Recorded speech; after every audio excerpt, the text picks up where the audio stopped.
उसको शहीद का दर्जा मिलेगा तो ये फैमिली सर उठा के कह पाएगी कि हम हिंदू बोल के गए हैं तो हमें उसका सरकार ने शहीद बोल के दर्जा दिया है।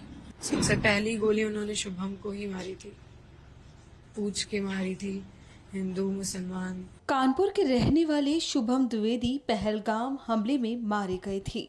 शुभम द्विवेदी के परिवार से सीएम योगी आदित्यनाथ भी मिलने गए थे।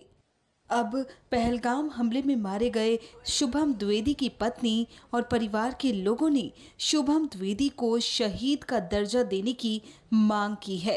लोग विक्टिम की फैमिली को भूल जाते हैं, लोग जाके पूछते नहीं है कि उनकी फैमिली क्या झेल रही है, क्या हो रहा है उनके साथ, वो सब भूल जाते हैं। और शुभम हमारी फैमिली नहीं चाहती और मुझे लगता है कोई भी नहीं चाहता होगा कि शुभम को कोई भूले। इसलिए मैं सरकार से सिर्फ ये विनती करती हूँ कि शुभम को शहीद का दर्जा दे दें, उसको याद रखें, उसको उसकी वजह से हम शायद जो भी वो हमें देंगे हम उसकी वजह से जी पाएंगे।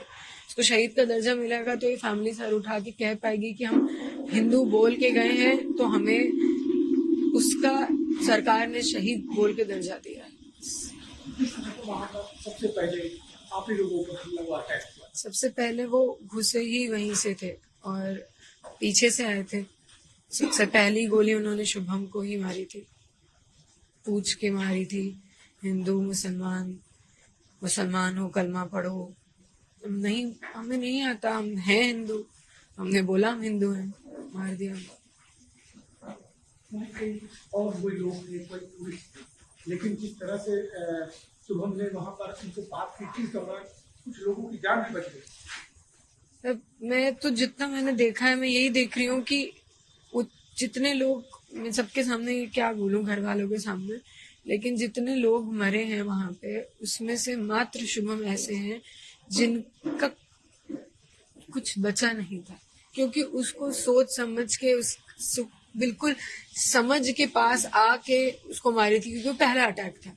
बाकी लोग तो उसके बाद अलर्ट हुए, भागने लगे, चीखने चिल्लाने लगे, तब इन्होंने उन्हें मारा है। वो पूरे बच्चे हैं, उसका पूरा शरीर है उनके पास। हमारे घर वालों को शुभम को देखने का मौका नहीं मिला कि वो उस आखिरी में उसकी शक्ल, उसकी स्माइल देख पाए, उसका चेहरा छू पाए। कुछ बात हुआ था शहीद की गति को लेकर। सर उस दिन तो मुझे नहीं लगता हमारे घर वालों की, आपको लग रहा होगा स्थिति ऐसी थी कि हम कुछ बोल पाएंगे। हम आप ही लोगों से बोल रहे हैं, आप ही हमारी बात वहां पहुंचाएंगे, आप ही हमारी मदद करेंगे। और हम उस दिन क्या बोलते हैं, उस दिन तो सब हुआ था। हमारे अंदर इतनी ताकत थोड़ी ना, इतनी समझ थोड़ी बन के बैठे हुए कि हमें ये करना है। हम तो उस दिन अलग ही उसमें थे। वहीं शुभम द्विवेदी के चाचा ने भी कहा कि हम यही चाहते हैं कि बस उसे शहीद का दर्जा मिले। हमारा परिवार जिस तरीके की अब वेदना झेल रहा है तो दुख के साथ हमारे हृदय में आक्रोश भी बहुत ज्यादा है। और हमारे बच्चे ने धर्म की रक्षा के लिए, क्योंकि आप कल्पना करिए कि जब आपके सामने ये पूछा जा रहा हो कि आप हिंदू हैं या मुस्लिम हैं और सामने एक AK-47 लिए खड़ा हो, वहां पर भी हमारे बच्चे ने इतना साहस दिखाया। हिंदू धर्म की रक्षा के लिए उसने जान अपना बलिदान देना उचित समझा और कहा कि हम हिंदू हैं। तो हमारी मांग है सरकार से कि धर्म की रक्षा हमारे भतीजे ने करी है, हिंदू धर्म की रक्षा के लिए अपने प्राण न्यौछावर किए हैं, तो उसे शहीद का दर्जा मिलना ही चाहिए।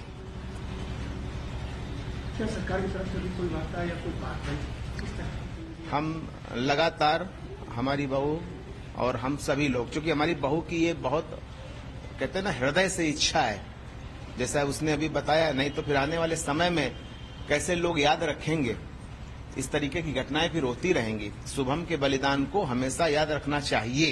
हिंदू धर्म और धर्म की रक्षा के लिए इसको याद रखना चाहिए। आने वाली पीढ़ियां इसको याद रखें। अभी तक सरकार से हमारी कोई सीधी वार्ता नहीं हुई है।